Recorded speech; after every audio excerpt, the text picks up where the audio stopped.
Así de confiado estoy en ellos, ¿sí? Juan y Patricia son alumnos míos y yo les di un trabajo para que hicieran acerca de este pasaje que vamos a estudiar, en realidad de todo el libro de Colosenses. ¿Recuerdan, no es cierto? El año pasado. Ellos hicieron un excelente trabajo, sacaron un 7 así de este porte, porque son muy buenos alumnos y contribuyeron a mi predicación de hoy. Así que gracias, hermanos. ¿Sí? Bien, vamos a abrir nuestras Biblias ahí en el pasaje que tuvieron como lectura bíblica, Colosenses capítulo 1. Este es un pasaje maravilloso de las Escrituras para estudiar y en realidad es para hacer un estudio largo, ¿sí? Y como el pastor Omar a mí me dijo que normalmente le estaba predicando de mínimo 1 hora y media, yo más o menos calculé ese tiempo. Si usted se aburre, se va nomás, me deja a mí solo, yo sigo, ¿sí? Pero hay muchas cosas para hablar de este pasaje. Vamos a tratar de comprimirlo, ¿no es cierto?, para poder resumir qué es el mensaje que tiene el apóstol Pablo para los hermanos ahí en Colosa. Primero, decir algunas cosas a modo de introducción nomás. La iglesia que está ubicada allí en Colosa es una iglesia especial, pues es la única iglesia a la cual el apóstol Pablo le escribe y que no fue fundada por el apóstol, ¿sí? Esta no es una iglesia que fundó el apóstol.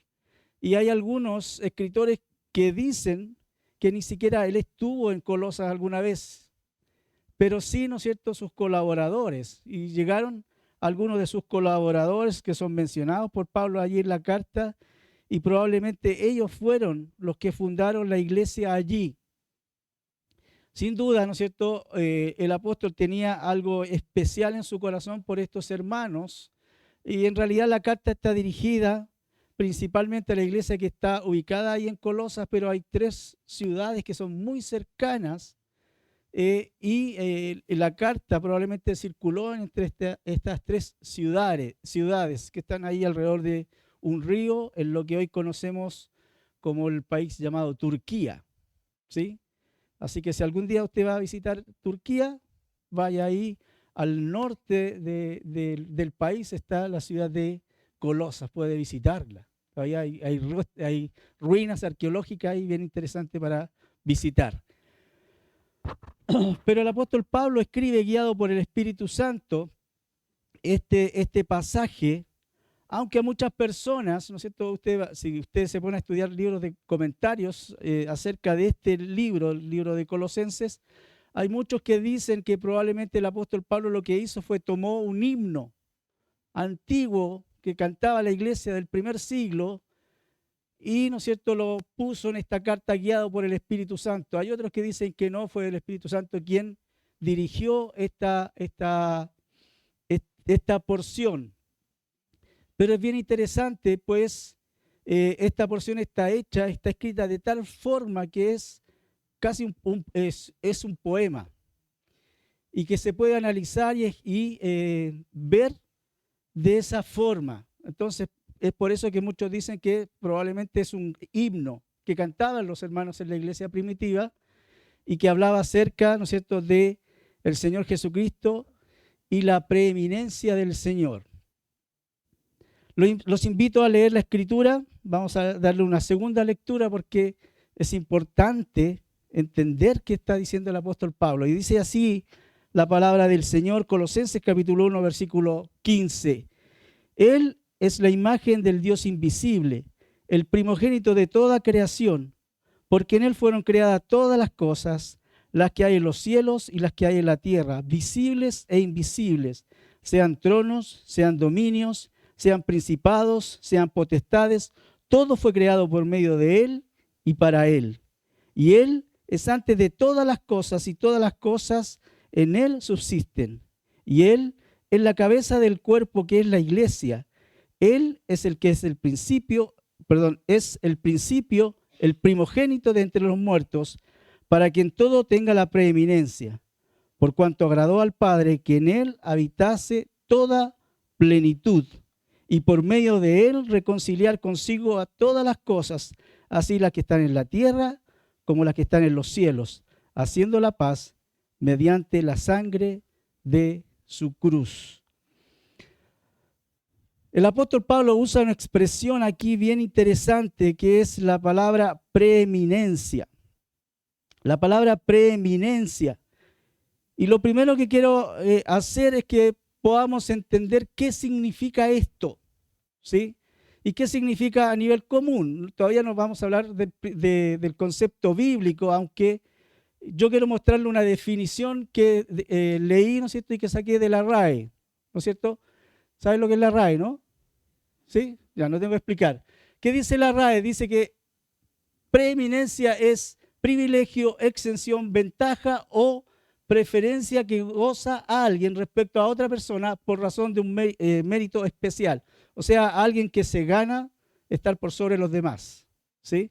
Por méritos, por privilegio, por ventaja, por alguna forma. Pero otra versión, otro concepto de esta palabra preeminencia es la que se ve a nivel religioso, dice la RAE, ¿no es cierto? Y dice que dentro del ámbito de la religión, concretamente el cristianismo, se suele hablar de preeminencia de Dios. Esta es una exposición con la que se intenta dejar patente que el verdadero cristiano es aquel que no lleva una vida superficial o fuera absolutamente de los valores impuestos por citada religión, sino que para poner a Cristo en primer lugar. Esa es una frase larga, pero que dice mucho, ojo. Pero fíjese, terminando dice, es decir, que sigue sus mandamientos, que lleva una vida ordenada y que cumple con las funciones que todo creyente tiene que cumplir. Uy, podríamos hacer una predicación de esta definición, de ahí nomás, ¿sí? Pero fíjense, cuando hablamos del concepto religioso que le da la Real Academia de la Lengua Española, la palabra preeminencia tiene que ver con aquel cristiano, dice que se deja influenciar por estos principios y que vive de acuerdo a estos principios y que tiene a Cristo como principal en su vida. ¿Sí? Eso es preeminencia. Preeminencia es poner a alguien por sobre nosotros. Y cuando el apóstol Pablo dice para que en todo él tenga la preeminencia, está hablando del Señor Jesucristo, para que él siempre en todo sea el primero. Ahora, para afirmar estos dichos, el apóstol Pablo cita este corito, este himno que cantaban los hermanos en el primer siglo. Y fíjense, yo lo separé porque si usted lo estudia, lo puede estudiar y ver que tiene dos estrofas este himno. Fíjense. Nunca me resulta con lo de multimedia. Ahora sí, fíjese. Ahí está. La primera estrofa, los versículos 15, 16 y 17. Y la segunda estrofa son los versículos 18, 19 y 20. Ahora, si usted ve los pasajes, el pasaje así en forma paralela, va a notar cosas bien interesantes. Primero, que es súper interesante ver que hay una secuencia que se repite en estas dos secciones. Fíjense, comienza hablando de él es, y la segunda sección comienza de la misma forma, hablando de él es. En esta sección inicial dice, él es el primogénito de toda creación. Y en esta segunda sección dice, él es el primogénito de entre los muertos. Se da cuenta de la secuencia, ¿no es cierto? Cómo la secuencia se va repitiendo. Ahora voy a hacer algo que siempre hago en mi iglesia y los hermanos están siempre esperando que yo lo haga. Así que, si usted vino con su familia, les voy a dar unos minutos para que conversen con su familia, entre ustedes. Si usted está con una persona a su lado, puede hablar con esta persona que no sea quien sea. Quiero que hagan un pequeño análisis de este pasaje, de este texto, porque hay cosas, yo les mostré una secuencia, ¿no es cierto?, que se repite. Hay otras secuencias en este pasaje. Hay palabras que se repiten, una con un lado y en el otro. Entonces le voy a dar algunos minutitos para que hagan este análisis. Por eso les digo, hablen, júntense con otra persona, conversen y hagan este análisis, ¿sí? Yo tengo mi texto aquí marcado con diferentes colores, pero ya tienen la oportunidad de hablar. Si siempre les estamos diciendo que se queden callados durante la predicación, ahora yo les estoy diciendo, hable durante la predicación, ¿ya? Entonces, no los veo conversar, no los veo mirarse, hablen entre ustedes, fíjense. ¿Cuáles son estas repeticiones en el texto? ¿Ya me lo sacaron? Pónganmelo nomás al pasaje para que le ayude a los hermanos.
¿Ya?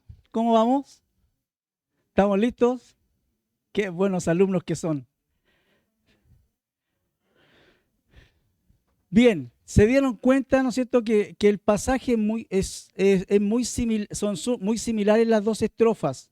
Abordan cosas muy similares, aunque vamos a ver, ¿no es cierto?, que los énfasis en estas cosas apuntan a dos temáticas diferentes relacionadas con Cristo, ¿sí? Pero fíjense, yo les marqué la primera secuencia, ¿no es cierto?, cuando habla, Él es el primogénito. ¿Sí? La primera frecuencia o secuencia, perdón, hablando del primogénito de toda creación versus el primogénito de entre los muertos. Hay otra secuencia, aparte de palabras que se repiten mucho en este pasaje. ¿Cuál es la otra secuencia que se repite?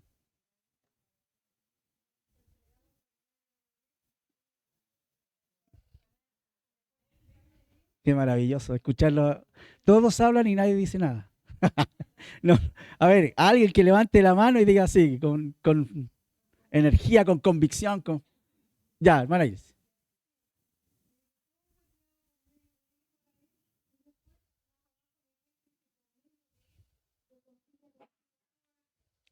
Ya, esa expresión por medio de él es repetida en ambas secciones. ¿Sí? Fíjense acá, todo fue creado por medio de él. ¿Sí? Y acá en el versículo 20 dice, eh, acá, y por medio de él reconciliar todas las cosas, las que están en la tierra y en los cielos.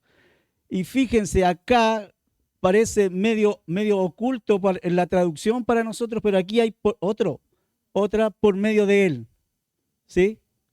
Que dice por medio y por medio de la sangre de Cristo, pero en realidad en el texto original dice por medio de él, por la sangre de Cristo, refiriéndose a él.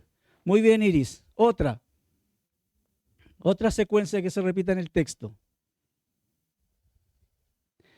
Ya, hermano, ¿Tu nombre, perdón? ¿Eduardo?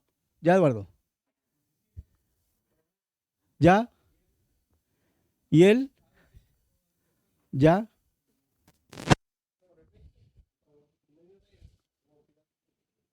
Ahí está. Otra secuencia. Oh, Miguel, levanta la mano.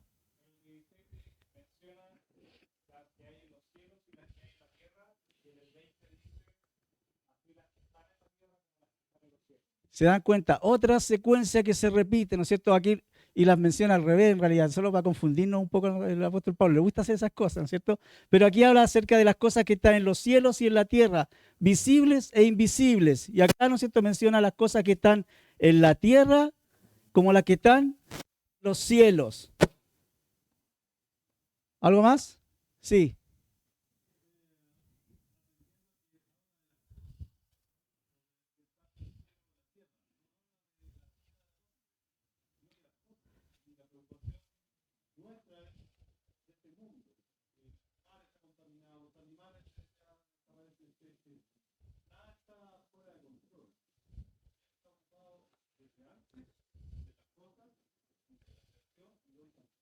Perfecto, ya me sacó casi la mitad de la predicación el Ítalo, así que espectacularito, puedo avanzar al punto 2, ¿sí? Pero fíjense, las cosas, habla mucho acerca de esta, usa mucho esta expresión, fíjense, en el versículo 16, en él fueron creadas todas las cosas. En el 16 al final, oculto también en la traducción, aquí está, ¿no es cierto? Espérate, acá, todo, en este todo que aparece aquí, en realidad tendría que decir, todas las cosas fueron creadas por medio de él. En el 18, aquí también está oculto todas las cosas, no tienen por qué saberlo, ¿no es cierto? Hay que ver el original, pero aquí está, ¿no es cierto? Otro, todas las cosas. Y al final, en el 18, en 2 ocasiones, menciona esta misma expresión, todas las cosas, todas las cosas.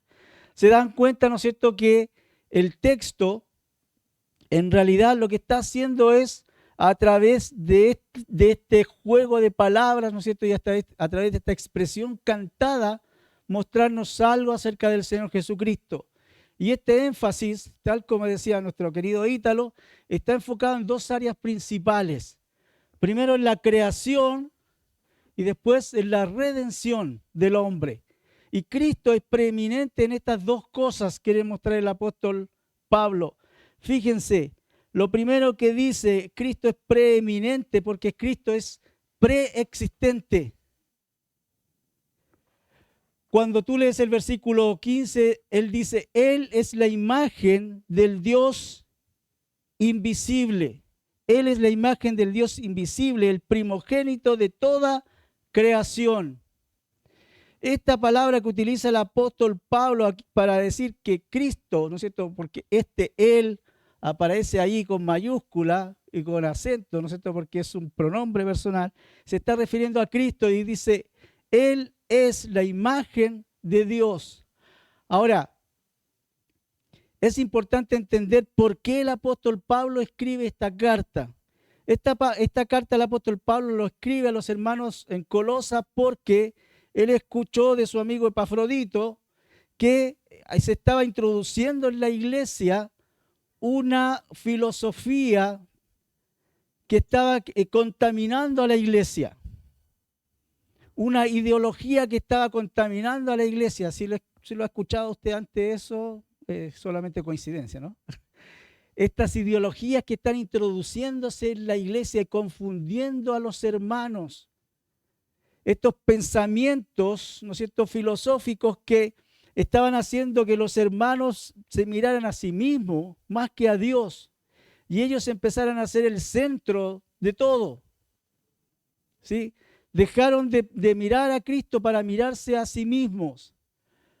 Hay una ideología, ¿no es cierto?, que usted va a ver que está introducida en el Nuevo Testamento, contra la cual escribe el apóstol Pablo, escribe Juan en contra de esta ideología, que es el gnosticismo. ¿Ha escuchado hablar de esto alguna vez? Los gnósticos era una corriente filosófica, aunque muchos dicen que este movimiento estaba recién comenzando cuando Pablo estaba escribiendo. Sin duda, ¿no es cierto?, esta filosofía de pensamiento se estaba introduciendo en la iglesia y estaba dando el primer lugar al hombre y dejando al lado a Dios y dejando al lado a Cristo. Y ellos decían, ¿no es cierto?, que el hombre, a través del conocimiento, a través del adquirir conocimiento, podía llegar a un nivel de espiritualidad tan alto que podía llegar hasta convertirse incluso en Dios o en un Dios.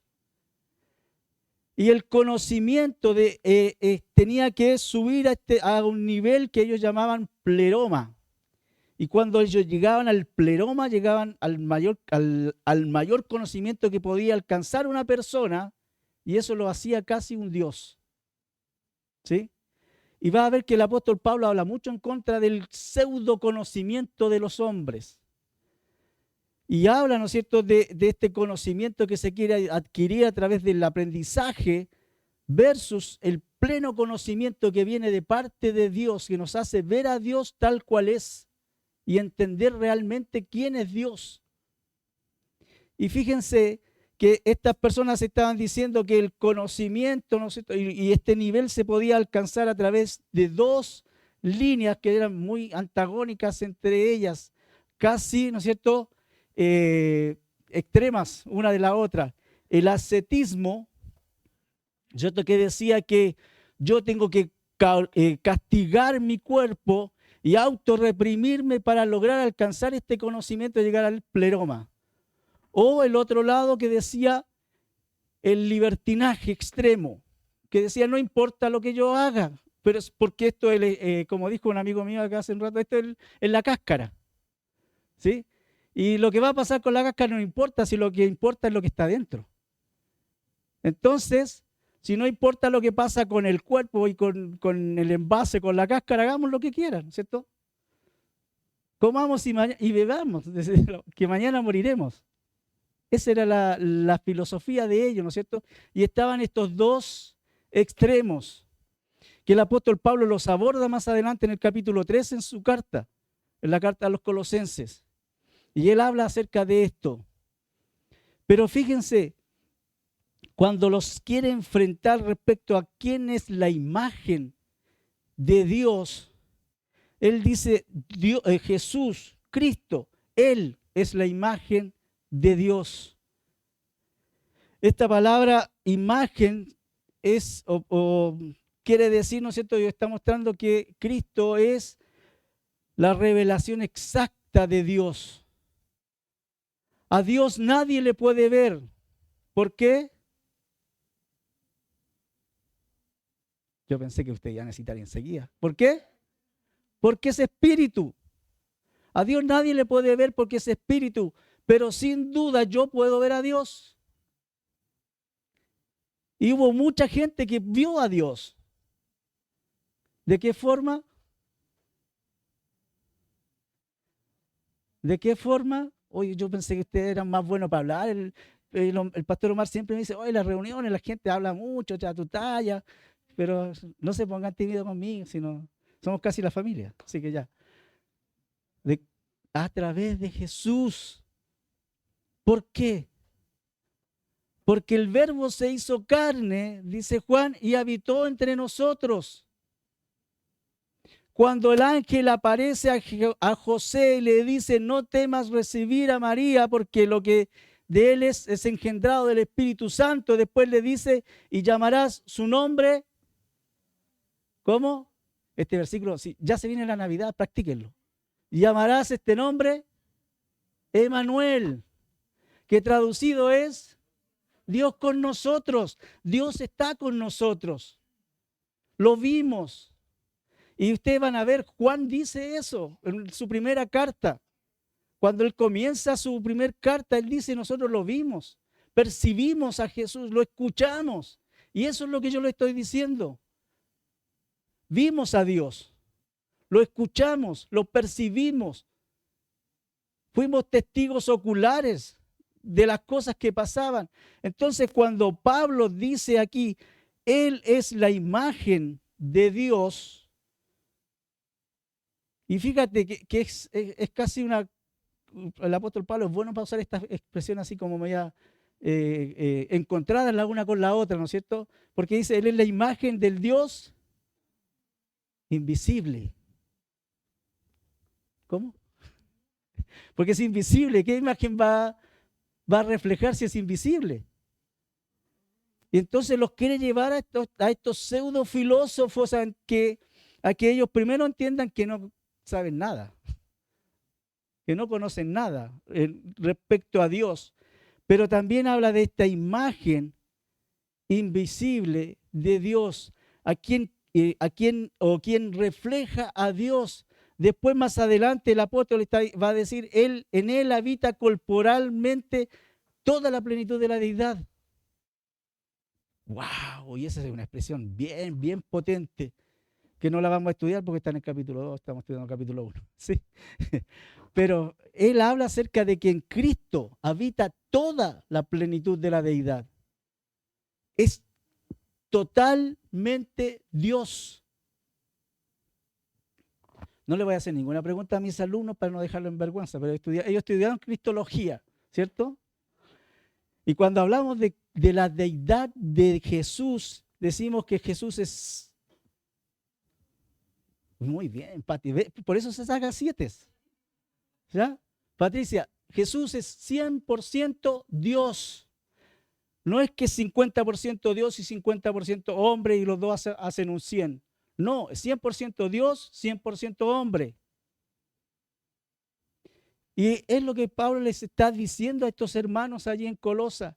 En él habita toda la plenitud de la deidad. Él es la imagen del Dios invisible. Continúa diciendo, el primogénito de toda la creación. Y aquí se nos produce de repente cierto conflicto a nosotros, ¿sí? Los lectores de la Biblia, los estudiantes de la Biblia hoy.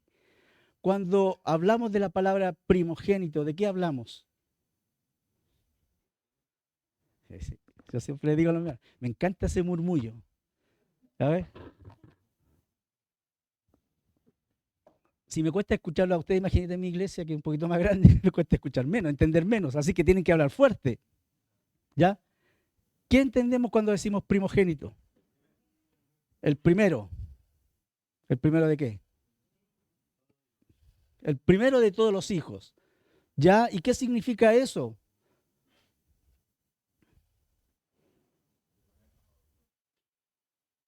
Ya, se están yendo más en la profunda. Vamos un poquito más arriba. Entonces, no, ya. Están tratando de mostrar todo el... Ya, pero no. ¿Qué significa primogénito? El primero de los hijos. ¿Sí? ¿Ya? Claro, es que fíjense, cuando cualquier persona que leyera esto, ¿no es cierto? Él es el primogénito de toda la creación. Ah, aquí entramos en un problema. Porque está hablando del Dios invisible, el primer hijo de toda la creación. ¿Sí? ¿Eso es lo que está queriendo decir Pablo? El primer hijo de la creación, el primer ser creado. ¿Ya? Sí, después lo dice, ¿no es cierto? Más adelante.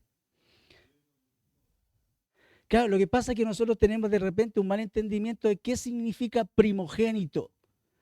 Y para un judío, fíjense, ¿recuerdan la historia de dos patriarcas, ¿no es cierto? El uno que vendió su primogenitura al otro por un plato de lentejas. ¿Quiénes eran? Jacob y Esaú, muy bien. ¿Ya? Jacob y Esaú. Esaú le vendió, ¿no es cierto?, la primogenitura a Jacob por un plato de lentejas porque estaba exagerado el tipo, ¿no es cierto? Estaba muriéndose de hambre. ¿Y para qué me sirve la primogenitura si me voy a morir? ¿No es cierto? Entonces el otro aprovechó y le cocinó, ¿no es cierto?, su guiso de lenteja. Muy bueno tiene que haber sido, ¿no es cierto?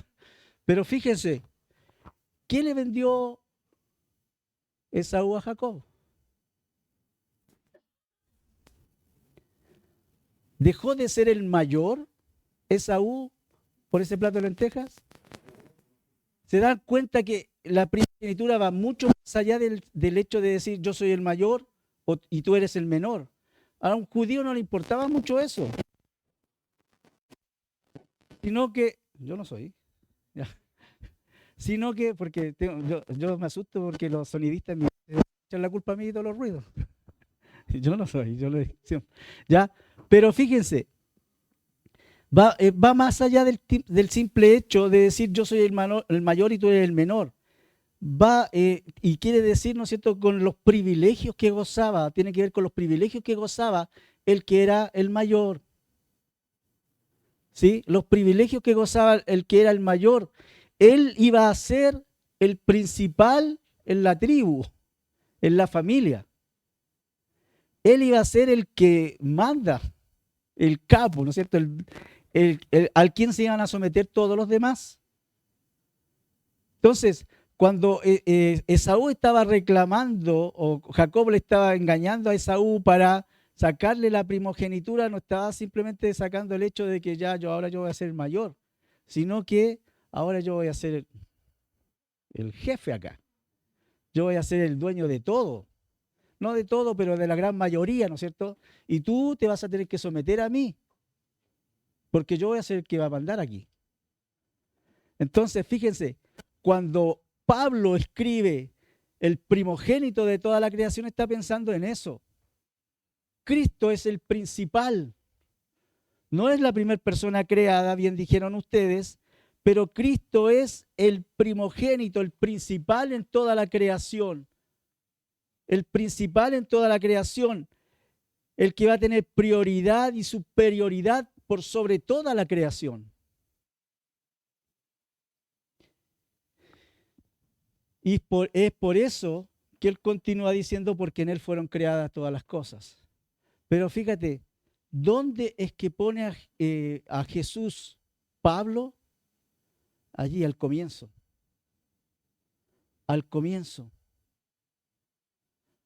Cuando Juan escribe, en el principio era el verbo, y el verbo era Dios, y el verbo estaba con Dios, ¿qué está queriendo decir? Allí, en la creación. En la creación. Cuando leemos en Génesis capítulo 1 y versículo 1, leemos, en el principio creó, ya, pues sí, ten conmigo, vamos, ánimo. En el principio creó los cielos y la tierra. Ya, en el principio creó Dios. Ahora, fíjense que esa palabra que utiliza el texto original para referirse a Dios es la palabra Elohim, ¿sí?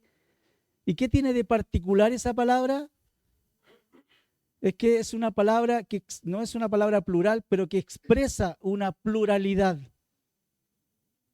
Sí, expresa una pluralidad. Por eso más adelante, cuando Dios llega a los cúlmines de su creación, al clímax de su creación, dice, hagamos al hombre a nuestra imagen y semejanza. ¿Por qué está hablando en plural? Porque ahí estaba, ¿quién? El primogénito de toda la creación. Cristo. Cristo Jesús estaba ahí como Dios. Y es lo que estudiamos, ¿no es cierto?, en la cristología, diciendo, Cristo no comenzó su existencia el 25 de diciembre del año 1, por decirlo, ¿no es cierto? No, Cristo era antes que eso, está diciendo el apóstol Pablo, ¿sí? Lo dice el apóstol Juan también, y todos los apóstoles después lo entienden y lo dicen, lo predican. Cristo es Dios y estuvo allí como Dios en la creación. Pero no solamente esto, fíjense que continúa diciendo, porque en Él fueron creadas todas las cosas, las que hay en los cielos y en la tierra, visibles e invisibles, sean tronos, sean dominios, sean principados, sean potestades, todo fue creado por medio de Él y para Él. Cristo es preexistente, pero también Cristo es el origen causante de la creación. El origen causante, porque fíjate que dice, todas las cosas fueron creadas por medio de Él y para Él. Todas las cosas fueron creadas por medio de Él y para Él. El apóstol Juan dice lo siguiente: todas las cosas por Él fueron hechas y sin Él nada de lo que fue hecho ha sido hecho. Juan capítulo 1 y el versículo 3. Enseña esta misma verdad, ¿sí? Esta verdad que dice que Cristo es el causante. La creación fue hecha para el Señor. Para el Señor fue creado este mundo y por el Señor como medio. Como medio. Fíjate que el apóstol, cuando él dice todas las cosas, ¿a qué se está refiriendo? A todas las cosas. Cuando Pablo dice todo, aquí en este pasaje es todo. ¿Y de qué forma lo afirma? Diciendo todas las cosas que están en el cielo y las que están en la tierra. ¿Y hay algo más afuera de esto? No, no. Si usted cree que existe vida en otro planeta, se equivocó de iglesia, váyase Pablo. ¿Sí? Pero fíjense, él dice todas las cosas que están en los cielos y en la tierra. Ahora, si no te quedó claro, él expande un poquito más la idea, ¿no es cierto? Y dice todas las cosas que están en el cielo y en la tierra, visibles e invisibles, sean tronos, sean dominios, sean principados, sean potestades, todo fue creado por medio de Él y para Él. Todo fue creado por medio de Él y para Él. Nada de lo que fue creado, nada de lo que fue hecho es sin Cristo. Y fíjense que estamos hablando verdades muy profundas de las Escrituras, mis queridos. Verdades muy profundas de las Escrituras. ¿Por qué? Porque el apóstol lo que está haciendo es poniendo al Señor Jesucristo en el lugar que tiene que estar. Él es el principal. Él es el primero en la creación. Todo lo que fue creado por Dios es para Él. Así que saquémonos de nuestra cabeza la idea de que este maravilloso mundo que fue creado por Dios fue para que nosotros habitáramos en Él. No, querido. Nosotros no somos el centro del mundo. ¿Quién es el centro de este mundo? Cristo Jesús, el Hijo. Cristo Jesús es el Hijo. Dios nos puso aquí en este mundo con un propósito. ¿Cuál es ese propósito? Exacto, ese es el propósito. Glorificar a Dios, para gloria de Dios Padre. Y con esto damos gloria a Jesús también. ¿Sí? Podemos dar gloria a Jesús y al Padre. Pero este mundo fue creado con ese propósito, para que la gloria de Dios explotara y se manifestara a través de su Hijo Jesucristo. Él vino y habitó entre nosotros y vimos que su gloria, dice Juan, la gloria como la del Padre. Si usted lee Juan capítulo 1, es casi un reflejo de lo que está escribiendo Pablo. Y Juan muestra claramente esto, ¿no es cierto? El Verbo vino y habitó entre nosotros con un propósito de mostrar la gloria de Dios y que nosotros pudiéramos glorificar al Padre a través de eso. Cuando el Señor Jesucristo ora ahí en capítulo 17 que ha registrado de Juan, Él le dice al Señor, le dice al Padre, vuélveme a tu gloria, la que tuve al comienzo. No es que Jesús había perdido su gloria, pero sí, se vino a ser uno de nosotros. ¿Sí? Dejó la gloria para habitar entre nosotros. Entonces no debemos olvidarnos de esto, mis queridos. Jesús es el primero. La creación es eternamente creada para el Señor Jesucristo, por medio de Él y para Él. Y el apóstol Pablo termina esta idea reforzando este concepto y dice, fíjense, y Él es antes de ¿qué? De todas las cosas. ¿De qué cosas? Las invisibles, las visibles, las que están en el cielo, las que están en la tierra, de todo, de todas las cosas. Y todas las cosas en Él subsisten. Esto es pero impresionante, porque fíjense, el apóstol Pablo está hablando de que todo fue creado por Él, todo fue creado por causa de Él y todo se mantiene por Él. Todas las cosas permanecen, esa expresión subsisten es porque permanecen en Él. Este mundo no fue creado por un caos. No es que hubo una explosión, ¿no es cierto? Y en medio de esta explosión, ¡pum!, una piedra loca quedó dando vueltas, ¿no es cierto? Hasta que se hizo circular y después bla, bla, bla, bla, bla, bla, bla, bla, bla. Mentira del diablo. Porque el mundo, la creación, el cielo, la tierra y todo lo que ellos existe fue creado por Dios en un sistema que es tan perfecto. ¿Y saben quién lo tiene en su mano? El Señor Jesucristo. Porque todo permanece en Él. Todo subsiste en Él. Este sistema maravilloso depende del Señor Jesucristo.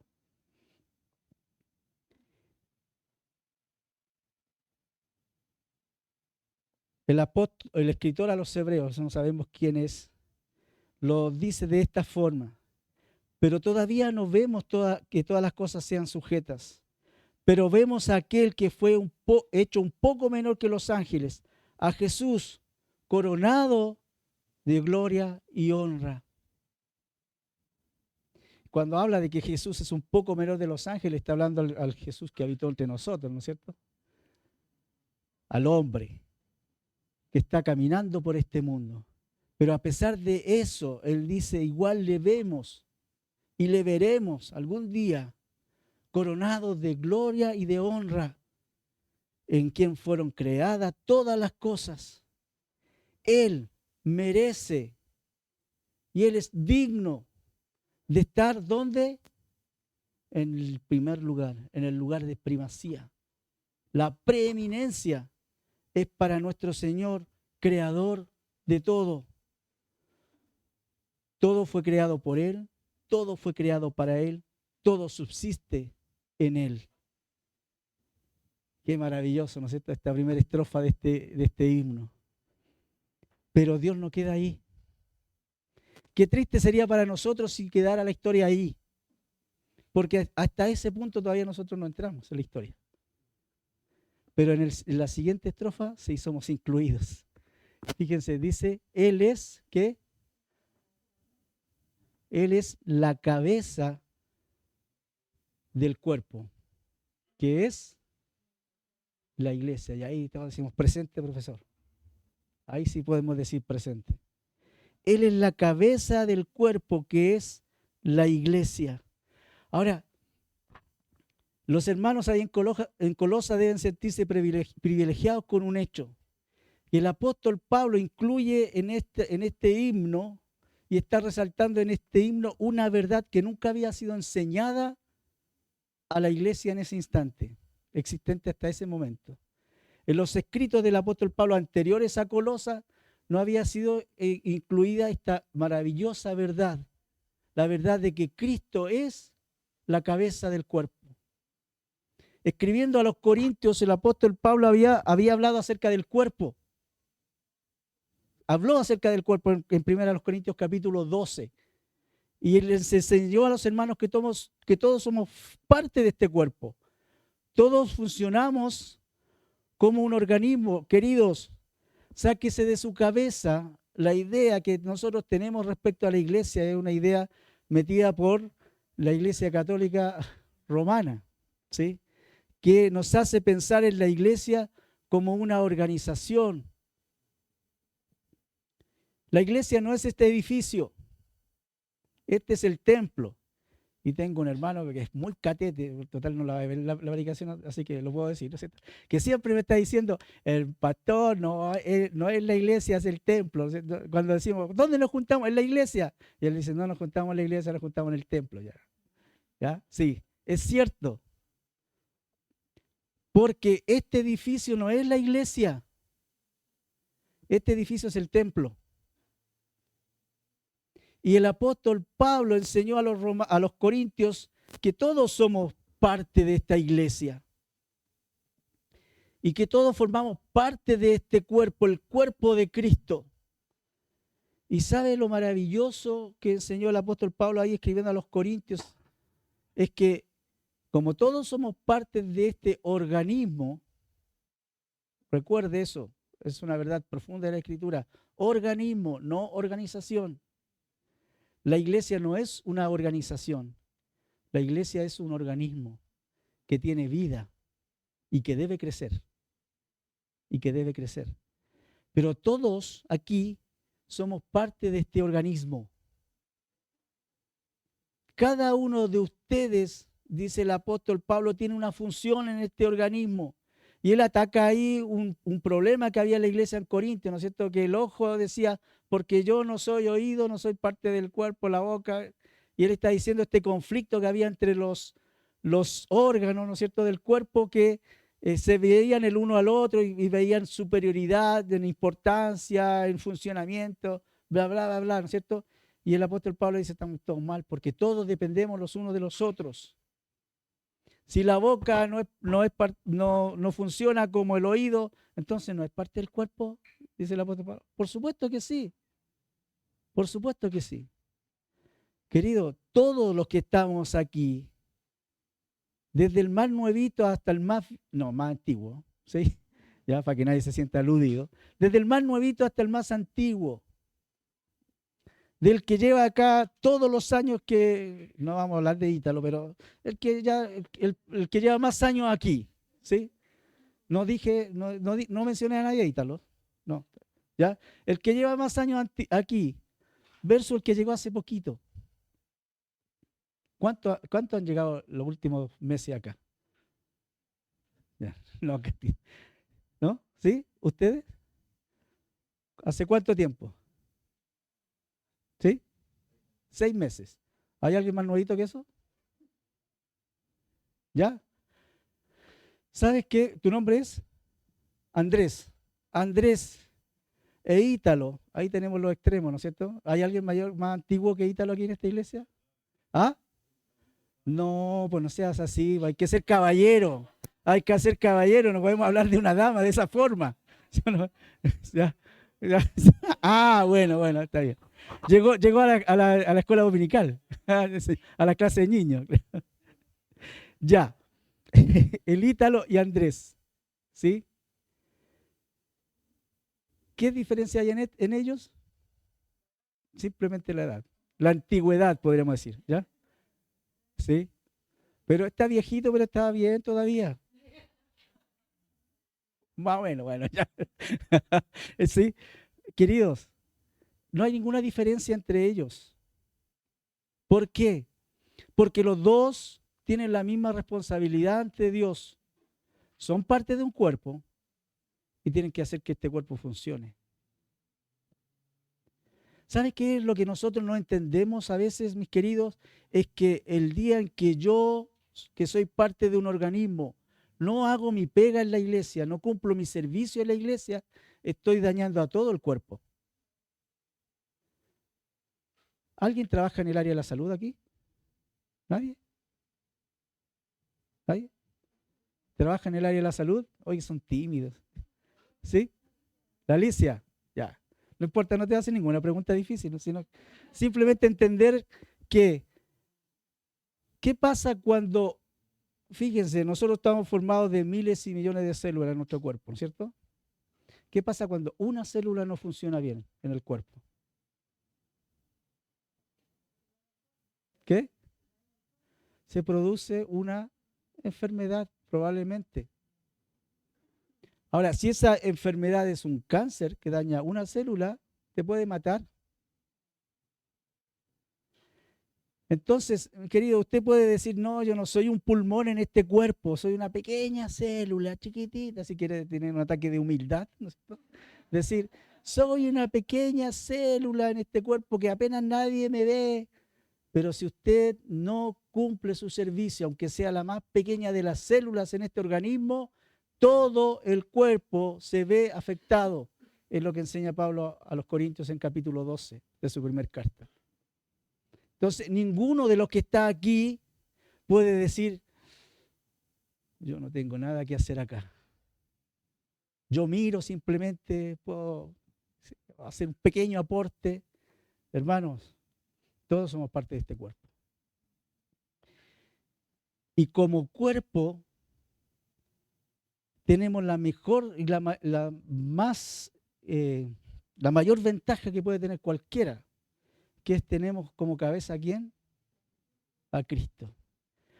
El término cabeza que utiliza Pablo aquí, ¿no es cierto?, tiene que ver con la idea de dirección, tiene que ver con la idea de gobernabilidad. ¿Quién gobierna la iglesia? Cristo. Cristo. Yo siempre le digo a los hermanos en la iglesia Bautista Vida Nueva, yo soy una oveja más aquí. ¿Sí? El Señor me dio una responsabilidad diferente que a ustedes. Y me va a agarrar en algún momento y me va a pedir también cuenta por esa responsabilidad.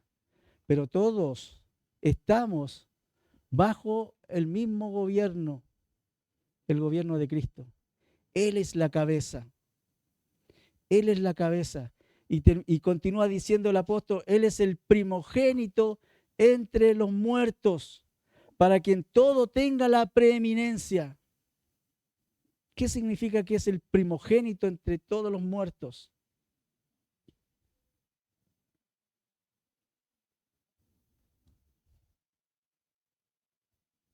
Yo me puedo quedar callado hasta que usted responda, ¿no? ¿Ya? ¿Qué significa? Hablamos del concepto de primogénito, ¿no es cierto? El primero, el principal entre los muertos. Ahora, ¿en qué nos beneficia a nosotros? Y hablando bien egoístamente, ¿no es cierto? ¿En qué nos beneficia a nosotros que Cristo sea el principal entre los muertos?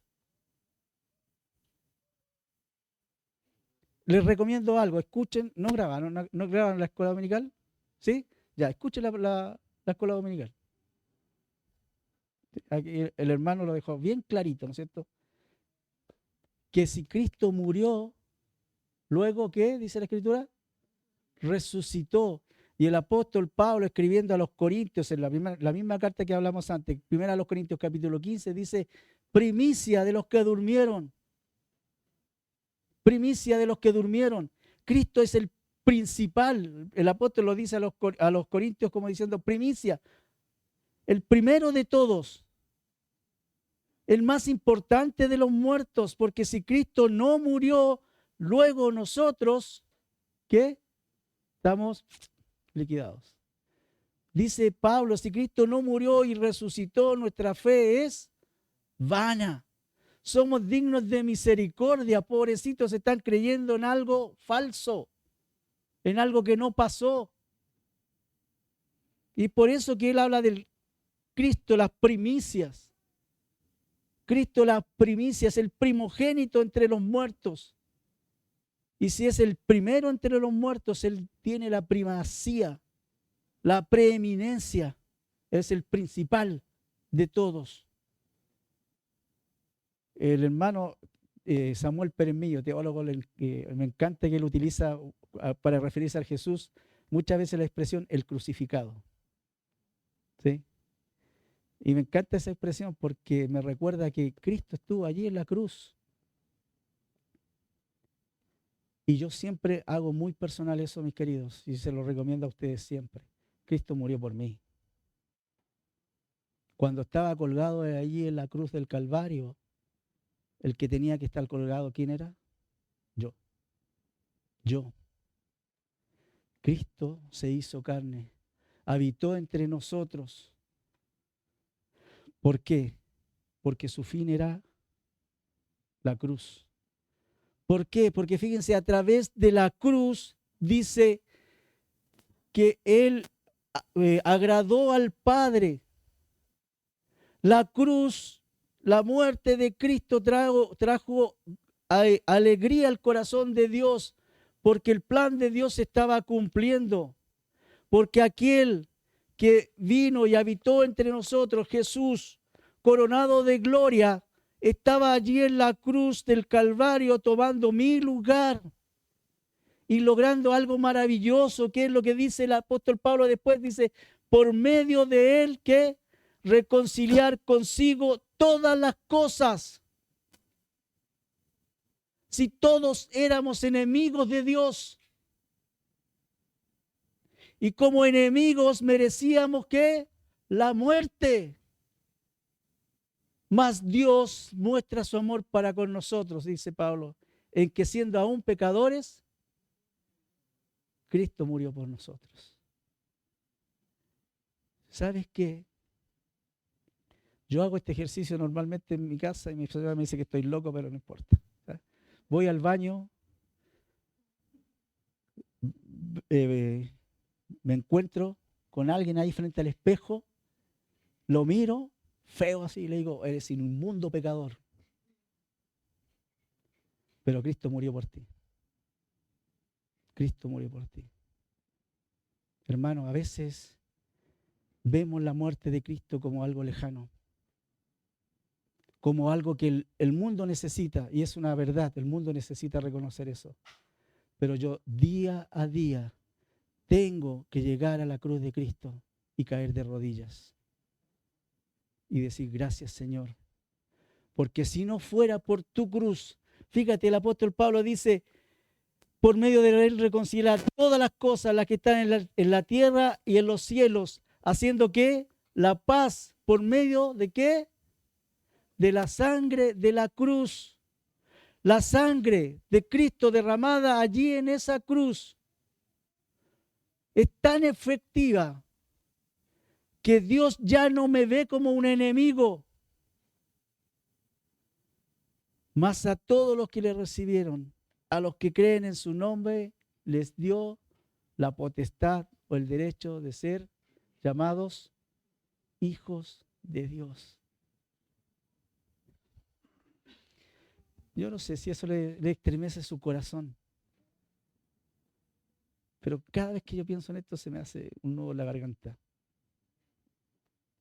Porque sabes que Dios tendría que haberme destruido a mí. Pero me amó tanto que envió a su Hijo a morir en mi lugar. Y fue tan maravilloso que ya no solamente soy un amigo de Dios, sino que ahora me transformo en un hijo de Dios.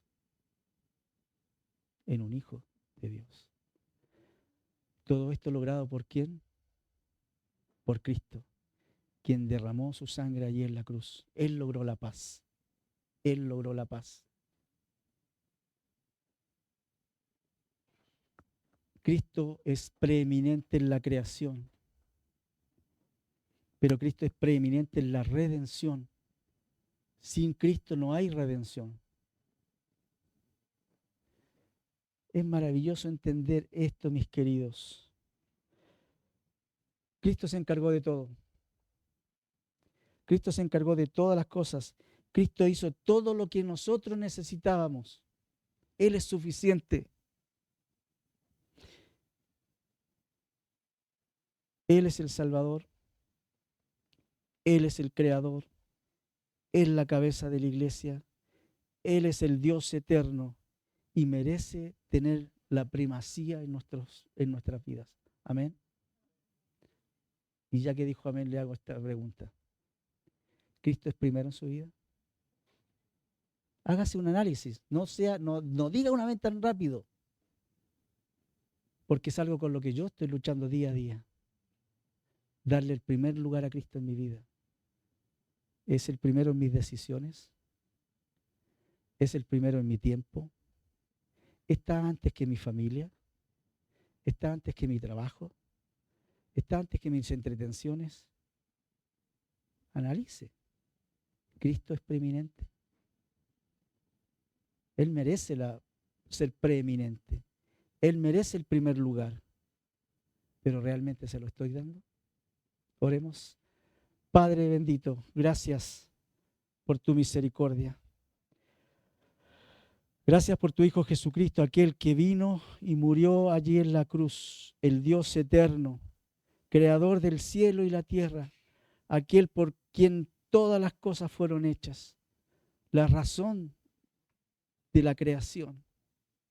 Ese Dios todopoderoso vino, habitó entre nosotros y murió allí en la cruz. Al tercer día resucitó, logrando que cada uno de aquellos que llegamos de rodillas ante Él sea reconciliados contigo. Y hoy podamos mirarte a los ojos y decirte, Padre, te amamos.